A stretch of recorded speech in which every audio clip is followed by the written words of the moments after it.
নমস্কার, আমি সৌমিতা।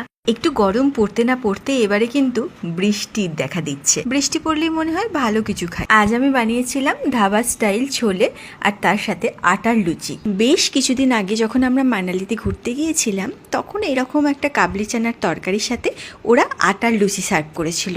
তো ওই খেয়ে আমার ভীষণ ভালো লেগেছিল। তো সেটাই আজকে আমার রান্নাঘরে। কাবলি চানাটা কিন্তু মনে করে আগের দিন রাত্রে অবশ্যই ভিজিয়ে রাখতে হবে। মশলার মধ্যে আমি নিয়েছি একটা তেজপাতা, দুটো শুকনো লঙ্কা, কিছু আদার টুকরো আর একটা দারচিনি, পরিমাণ মতো নুন, একটু হলুদ আর বেশ খানিকটা ঘি দিয়ে সিদ্ধ করতে বসিয়ে দেব। দেখুন আমি প্রেশার কুকারে 4টে মতো সিটি মেরেছি। এবার আপনাদের বুঝে নিতে হবে কটা সিটি মারলে আপনার কাবলি চানা সিদ্ধ হবে।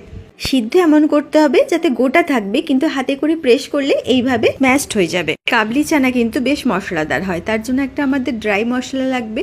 দেখুন আমি কোয়ান্টিটিটা আপনাদের দেখিয়ে দিচ্ছি, ভালো মতো করে বুঝতে পারবেন। ধনে, গোলমরিচ, জিরে, জোয়ান, লবঙ্গ, এলাচ, জয়িত্রী আর একটুখানি হিং। এই মশলাটা বেশ কিছুটা করে রেখে দেবেন, এটা কিন্তু ঘুগনির সাথেও ভালো যায়। আচ্ছা, একটু নুন, একটু হলুদ দিয়ে আবারও নাড়িয়ে চাড়িয়ে নিলাম। এবার একটা মিক্সিং জারে দিয়ে পাউডার ফর্ম করে নেব। কাবলি চানার গ্রেভিটা যাতে বেশ ঘন ঘন গাঢ় গাঢ় হয় তার জন্য আমি একটু হাতে করে স্ম্যাশড করে নিয়েছি কতগুলো কাবলি চানা।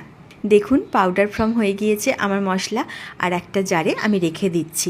আচ্ছা, আমি এই রান্নাটা সাদা তেলে করব না, সর্ষের তেল আর ঘি দেব। যারা হেলথ কনসিয়াস তারা সাদা তেলে করতে পারেন, আর তেলের পরিমাণটা একটু কম দিলেও চলবে। প্রথমে আমি ফোড়ন দেব জিরে, তারপরে দিয়ে দেবো রসুন কুচি বেশ খানিকটা, তার থেকে একটু কম আদা কুচি, আর খানিকক্ষণ নাড়াচাড়া করার পর দিয়ে দেব পেঁয়াজ কুচি। পেঁয়াজ, রসুন, আদা সমস্ত কিছু একটু ভাজা ভাজা হয়ে গেলে কাঁচা লঙ্কা দিয়ে দেব। এগুলো হচ্ছে পাতা ছাড়া যে ধনেপাতার ডান্ডিগুলো থাকে সেইগুলো, অর্থাৎ কিনা ধনেপাতার স্টেম। এটা কিন্তু দিলে একটা রান্নার মধ্যে অন্যরকম স্বাদ দেবে।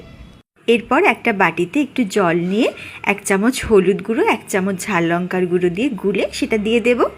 মশলা কষানোর সময়তেই কিন্তু বেশ খানিকটা যে মশলাটা আমরা আগে থেকে বানিয়ে রেখেছিলাম তার থেকে 2 চামচ মতো দিয়ে দেব। আর দিলাম 50 গ্রাম মতো টক দই ভালো করে ফেটিয়ে। সব মশলা একসাথে সুন্দর করে কষিয়ে নিয়ে নুন, চিনি পরিমাণ মতো দেবেন। চিনি কিন্তু আমি এখানে ইউজ করিনি, আপনারা যদি চান কেউ তাহলে দিতে পারেন।